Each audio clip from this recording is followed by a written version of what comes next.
नमस्कार मित्रांनो, आपण अलंकापुरीचे म्हणजे आळंदीचे महात्म्य बघतो आहोत. आळंदीचा आणि कुबेरांचा काय संबंध? हो, कुबेर म्हणजे माता लक्ष्मीचे खजिनदार. तर आपल्याला आश्चर्य वाटेल, पण आळंदीचं एक नाव कुबेर नगरी म्हणूनही विख्यात आहे. पुराण काळामध्ये कुबेर जेव्हा भगवान शंकरांकडे गेले, त्यांना विनंती केली की मला दिव्य क्षेत्र सांगा, तेव्हा भगवान शंकरांनी कैलासानंतर मला अत्यंत प्रिय असलेला आनंदवन या ठिकाणी जाण्यास कुबेराला आज्ञा केली. कुबेर इथे आले म्हणजे या आळंदीमध्ये आले. कुबेरांनी इथे कठोर तप केलं आणि त्या तपाच्या प्रभावामुळे या जमिनीतनं कुबेर गंगा नावाची नदी प्रकट झाली. कुबेरगंगा नदीचे ज्या खुणा आहेत त्या आजही आपल्याला बघायला मिळतात.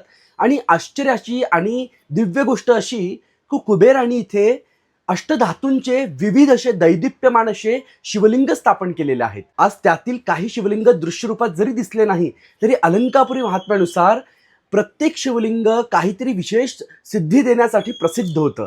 कुबेरांनी आपला खजानाही या क्षेत्रामध्ये ठेवल्याचा उल्लेख अलंकापुरी महात्म्यामध्ये वाचायला मिळतो. अवधूत चिंतन श्री गुरुदेव दत्त. रामकृष्ण हरी. नमस्कार.